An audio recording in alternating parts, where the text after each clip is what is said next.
Assalamualaikum dan salam sejahtera anak-anak murid cikgu. Hari ini kita masih lagi masuk bab 3 penakulan logik, di mana standard pembelajaran yang kita akan belajar hari ini yang pertama, membina pernyataan dalam bentuk implikasi. Jika P maka Q dan P jika dan hanya jika Q. Dan standard pembelajaran yang kedua ialah membina dan membandingkan nilai kebenaran akas, sangsangan dan kontrapositif bagi suatu implikasi. Kamu boleh tengok dalam buku teks kamu ya. Okey, bagaimanakah anda membina pernyataan dalam bentuk implikasi? Okey, dia ada implikasi yang pertama ialah jika P maka Q. Okey, jika P maka Q. Pernyataan jika P maka Q dikenali sebagai implikasi dengan keadaan P dikenali sebagai antijadian, Q dikenali sebagai akibat. Antijadian maksudnya perkara yang berlaku sebelum akibat. Jadi P itu ialah antijadian. Contoh, jika kamu tidak buat kerja sekolah, maka kamu akan didenda. Jadi P dia lah, kamu tidak buat kerja sekolah. Jadi akibat dia apa? Akibatnya kamu akan didenda. Itu maksudnya jika P maka Q. Kita tengok contoh. Bentuk implikasi jika P maka Q dengan antijadian dan akibat berikut. Okay, macam mana mau buat ini? Okey, jadi dia punya clue ialah jika P maka Q. Siapa yang P? P ialah antijadian, Q ialah akibat. Jadi cara jawab dia, jika P maka Q. Kamu cuma tambahkan perkataan jika dan maka. Jadi tengok jawapan dia macam mana. Kamu tengok jawapan dia tu. Dia tambah perkataan jika sama maka kan? Ini ialah P, antijadian. Antijadian dulu, jika. Maka ialah, okay, ialah keadaan 5. Okay, maka akibat dia.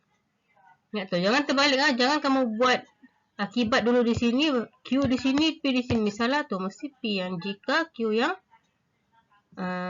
akibat, maka dia. Sama juga macam B. Jika K, tengok, ini P, ini Q kan? Antijadian P akibat Q. So, tambah je perkataan jika. Jika set K subset kepada set L, maka bilangan K kurang atau sama dengan bilangan L. Ini maksud dia.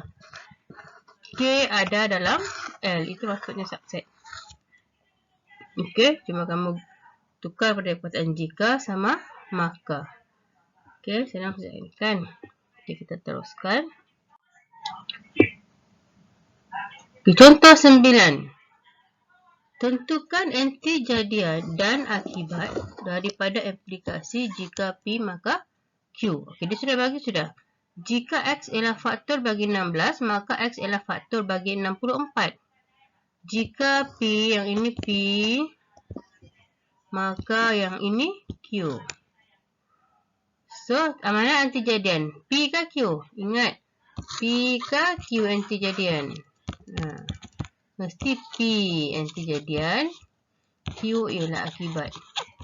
Jangan tukar dua ni ya. Jangan tertukar. So jawapan dia nanti kamu akan dapat antijadian ialah yang ini depan, akibat ialah selepas maka itu. Antijadian yang jika, akibat ialah yang maka. Okey, sama juga untuk soalan B.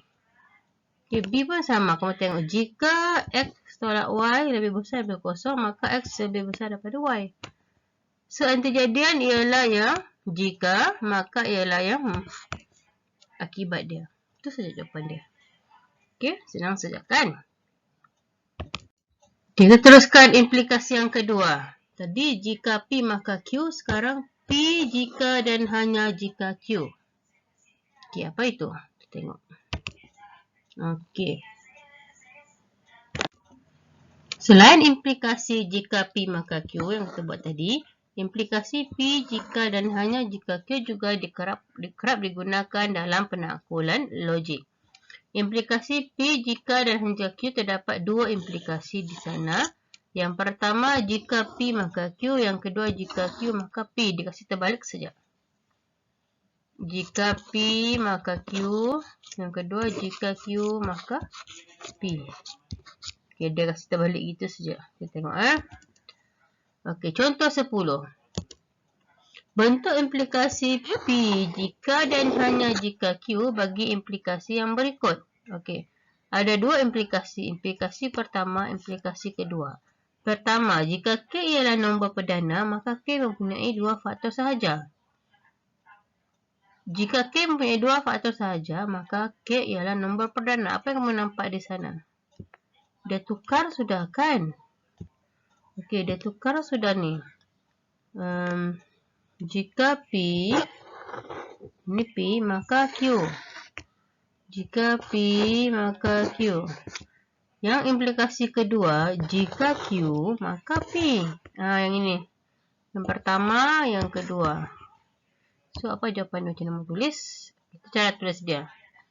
Buang perkataan jika dan maka, kamu kasih gabung saja. K ialah nombor perdana, ini ialah P, sama Q. Q di belakang. Dan yang tengah-tengah ini letak saja perkataan jika dan hanya jika. Sebab dia mau begini. P, jika dan hanya jika Q. Nampak? P yang ini kan? P, jika dan hanya jika Q. Q yang ini. Kamu tulis saja balik. Sama juga macam soalan B. Okay, B itu dia bilang jika Y yang ini ialah P, ini ialah Q. Bila sampai yang implikasi kedua, Q sudah ada di depan. Q ini ialah P. Jadi bila mau gabung, kamu buang jawatan jika dengan maka. Jadi dia akan jadi yang kamu tambah tu hanya perkataan jika dan hanya jika. P di depan, Q di belakang. Okay, itu saja jawapan dia. Kamu akan dapat markah di sana tu nanti ya. Okay, kita teruskan. Contoh 11. Tulis dua implikasi berdasarkan implikasi P jika dan hanya jika yang berikut. Okay, dia sudah bagi jika dan hanya jika. Jadi, sekarang kita potong tu jika dan hanya jika. Tak mau ni. Potong. Jadi, apa yang tinggal? Yang tinggal P sama Q. Macam mana mau tulis dua implikasi? Ingat tadi, jika P maka Q. Itu yang pertama. Yang kedua, jika Q maka P. Ada dua keadaan ni kan? Ini implikasi pertama, ini implikasi kedua. Jadi macam mana kita mau tulis tu? Nah, ini cara tulis dia. Implikasi pertama, jika P maka Q. Nampak kan? Ambil P di sini. Punca R kuasa 2 sama dengan 15. Q de R sama dengan 225. Implikasi yang kedua, dia kasih terbalik saja. Q di depan, P di belakang. Itu saja. Benda yang sama. Tak perlu kamu nak kira-kira. Kan, cuma kamu tukar tempat saja. P pun sama.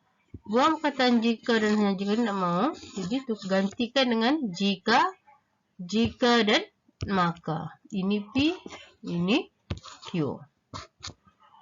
Jadi, untuk implikasi kedua, cuma tukar tempat saja kan? Nampak dia tukar tempat saja. Q di depan, P di belakang pula. Ya, tak ada masalah ni kan? Kita teruskan. Bagaimanakah anda membina dan membandingkan nilai kemahiran AKAS? Okay, hari ini kamu kena tahu pasal AKAS. Sengsangan kontrapositif bagi satu implikasi. Ada 4 keadaan di situ. AKAS, sengsangan, kontrapositif, dan implikasi. Kita tengok apa itu. Sebelum membandingkan nilai kebenaran AKAS, sengsangan dan kontrapositif satu implikasi, perhatikan perbezaan antara 4 jenis pernyataan tadi. Ini ada 4 pernyataan tadi kan. Dia bilang AKAS, sengsangan, kontrapositif, dan implikasi. Kita tengok contoh. Okey. Kita ada implikasi. Pernyataan ini sama juga macam implikasi. Dia benda yang sama ya. Pernyataan tu ialah implikasi. So, kita ada pernyataan, kita ada AKAS, kita ada sengsangan, kita ada kontrapositif. Kamu tengok keempat-empat keadaan ini, apa yang membezakan mereka? Kalau pernyataan ialah yang utama, apa pernyataan dia? Jika Ali seorang pengawas, maka Ali seorang yang berdisiplin. Okey, itu dia punya pernyataan. So, bila jadi AKAS, kamu tengok apa beza pernyataan dengan AKAS? Macam baru kita buat tadi kan. Jika P, ini P, maka Q. So, bila akas, dia akan bertukar. Jika Q, maka P. Jika Ali seorang yang berdisiplin, maka Ali seorang pengawas. Dia tukar saja daripada pernyataan. Kalau akas ini, dia tukar saja dari pernyataan. Okay, lepas tu kita tengok songsangan. Apa beza songsangan bila kamu tengok? Songsangan tu dia ada perkataan bukan sama tidak. Dia nafikan. Dia buat apa? Dia nafikan.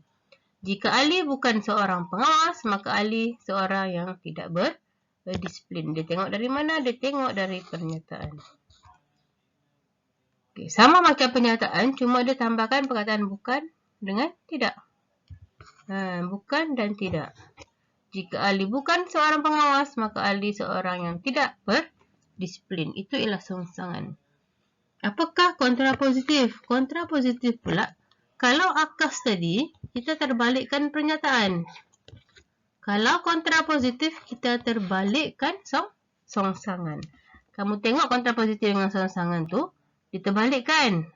Jika Ali seorang yang tidak berdisiplin, maka Ali bukan seorang pengawas. Ditukar tempat sahaja. Okey.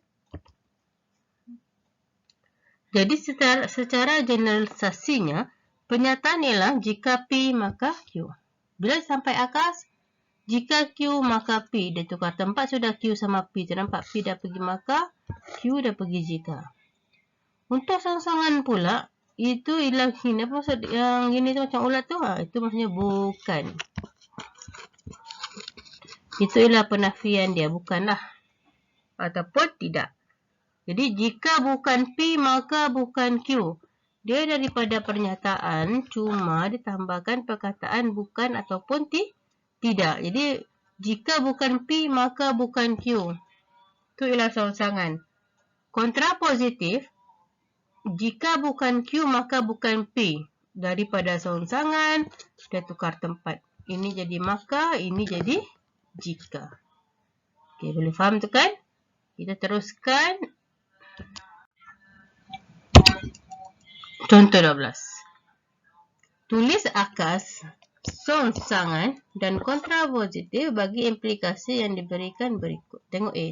Jika X ialah nombor positif, maka X lebih besar daripada kosong. Ini ialah implikasi.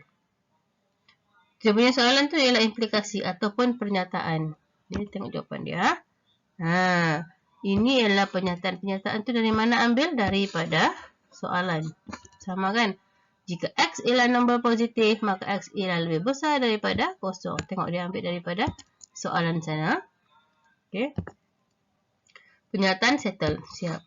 Okey, akas. Akas tu apa tadi? Akas ialah terbalikkan pernyataan. Okey. Jika X lebih besar daripada kosong, maka X ialah nombor positif. Terbalikkan saja. Okey. Songsangan tu apa? Songsangan tu tambahkan perkataan penafian. Bukan ataupun tidak. Tengok dari pernyataan, cuma kamu nafikan dia. Jika X bukan nombor positif, maka X tidak lebih besar daripada kosong. Sama aja, cuma dia tambah perkataan bukan dengan tidak. Okey, bila tiba kontrapositif, terbalikkan songsangan. Kita dapat jawapan dia. Mungkin 2 markah atau 4 markah di sana. Kita teruskan. B. Okey, ini ada beza sikit lah. Bila jumpa yang kita panggil apa tu? Simbol sama dengan semua tu. Ni lain sikit. Macam mana mau nafikan dia tu ada beza. Kita tengok yang B dulu. Okey, tengok ni. Jika itu ialah pernyataan, tulis terus di bahagian pernyataan. Itu soalan. Jika P kuasa 2 tolak Q kuasa 2 lebih besar daripada kosong, maka P tambah Q, P tolak Q lebih besar daripada kosong. Ambil daripada sana terus. Okey, lepas tu tulis akas dia. Macam mana nak tulis akas dia? Terbalikkan pernyataan. Okey, kamu dah terbalikkan pernyataan. Jika P tambah Q, P tolak Q lebih besar daripada kosong, maka P kuasa 2 tolak Q kuasa 2 lebih besar daripada kosong. Okey, bila songsangan, ingat saya cakap tadi, nafikan kan? Songsangan kamu nafikan dia. Macam mana mau nafikan ini? Bolehkah guna perkataan bukan dengan tidak di sini? Tak boleh sebab dia gunakan simbol. Nampak ni simbol dia berbeza sudah. Okey, kalau lebih besar macam ni, lebih besar, dia akan jadi lebih kecil ataupun sama dengan. Kalau contoh kamu jumpa lebih kecil, dia akan jadi lebih besar ataupun sama dengan.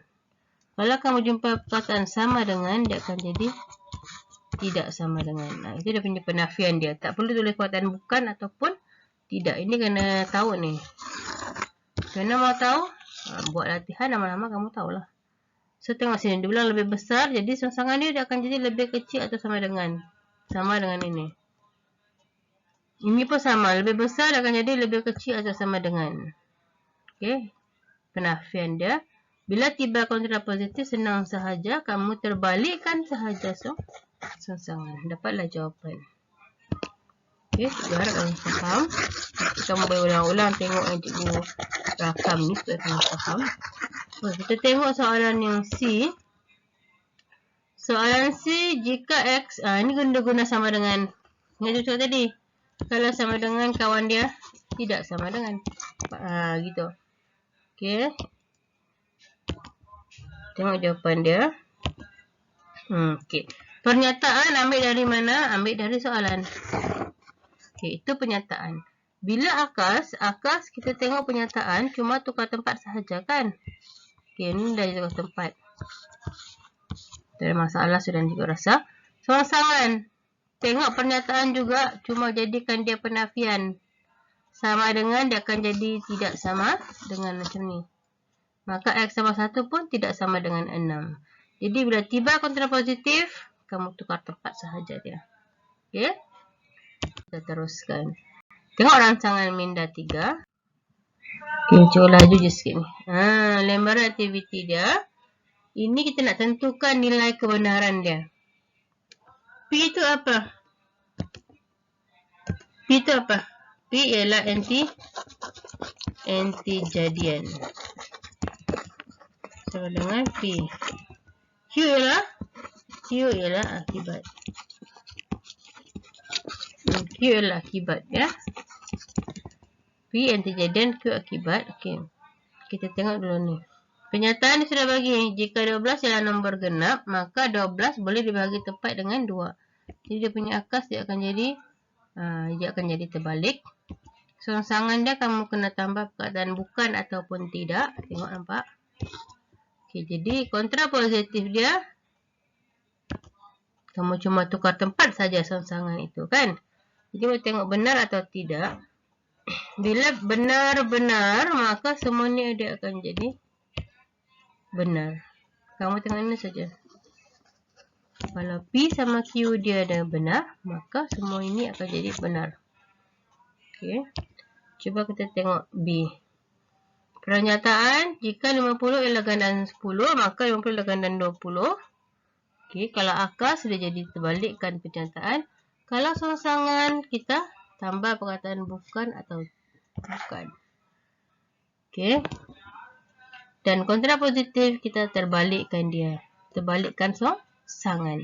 Jadi kita tengok P. P ialah gandaan 10. Benar ke palsu? Benar. Sebab 10 ada dalam sifar 10. 10, 20, 30, 40, 50. Itulah maksudnya gandaan 10. Okey, P ada. 50 ada ke dalam gandaan 20? Adakah sifar 20 dapat 50? Tiada. Jadi palsu. Okey, bila jumpa benar palsu, ini dia akan jadi pernyataan palsu, sangsangan benar, kontrapositif palsu. Kenapa palsu? Tengok daripada sini lah, daripada pernyataan ini. Okey, so kamu dia punya rujukan ini saja. Tengok P sama Q dia, kalau benar palsu, dia akan jadi palsu, benar, benar, palsu. Tengok soalan Okey, C. Pernyataan C, jika pentagon PQRST mempunyai hasil tambah sudut pedalaman 360 darjah, maka pentagon PQRST ialah sisi 4. Itu pernyataan. Kalau akas nak tulis, terbalikkan dia. Kalau sangsangan, tambah perkataan tidak atau bukan. Kalau kontrapositif, terbalikkan sangsangan. Terbalikkan sangsangan, akas terbalikkan pernyataan. Ingat itu saja ya. So, dia kata pentagon PQRS mempunyai tambah sudut bernama 360 darjah. Benar ke palsu yang ini, yang pertama ni? Pentagon bentuk dia macam mana? Pentagon ialah sisi. Berapa sisi pentagon? Pentagon dia ada 5 sisi. 1, 2, 3, 4, 5. Bila kita tambah semua ni, ini namanya hasil tambah sudut pedalaman. Kita akan dapat 540, bukannya 360. 360 ini untuk segi 4. Jadi, palsu lah kan. Yang kedua dalam pentagon PQRST ialah sisi 4. Pentagon 5 sisi, palsu juga. Kalau dua-dua palsu, kalau jumpa dua-dua ni palsu, maka jawapan nanti dia akan jadi benar, benar, benar, benar. Okey, benar, benar, benar. Sama juga macam di... Okey, tak ada masalah kan? Cikgu rasa sudah ni. Pernyataan gabungkan saja P sama Q. Akas tukar tempat daripada pernyataan. Kontrapositif tukar tempat daripada songsangan. Di mana dia punya simbol. Tengok kalau lebih kecil dia akan jadi lebih besar. Nampak tu? Kalau lebih besar dia akan jadi lebih kecil atau sama dengan macam yang cikgu cakap tadi. Boleh kan? Kita teruskan. X kuasa 2 lebih kecil daripada kosong. Benar ke palsu? Palsu. Tiada X kuasa 2 lebih kecil daripada kosong. Semua lebih besar. Palsu. Q. X kuasa 2 tambah 3 lebih besar daripada kosong. Palsu ke benar? Benar. Sebab kalau kamu ganti X dengan apa-apa nombor, kamu akan dapat X tu lebih besar daripada kosong. Jadi jawapan akan jadi benar, palsu, palsu, benar. Yang penting tengok ini. Okay, nanti tak ada jadual dia. Nah, ini jadual dia. Tengok P sama Q. Kalau benar-benar, semua jadi benar. Pernyataan benar, akas benar, songsangan benar, kontrapositif benar. Bila dua-dua palsu pun sama, semua benar. Ingat, dua-dua palsu, dua-dua benar. Jadi semua akan jadi benar. Kalau salah satu benar, kalau P yang benar, Q yang palsu, pernyataan dia akan jadi palsu, akas dia akan jadi benar, songsangan jadi benar, kontrapositif jadi palsu. Palsu, benar, benar, palsu.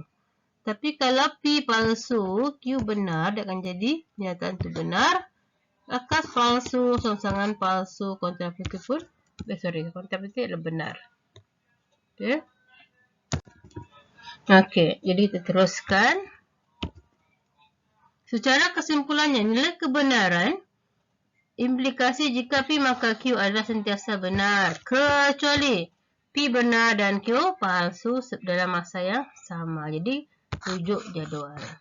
Okay. Contoh 13. Tentukan nilai kebenaran implikasi akas, songsangan dan kontrapositif bagi implikasi jika 2 darab 3 sama dengan 6.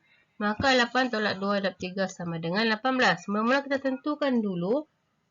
Jika tu palsu ke benar? 2 darab 3 sama dengan 6. Palsu ke benar? Benar.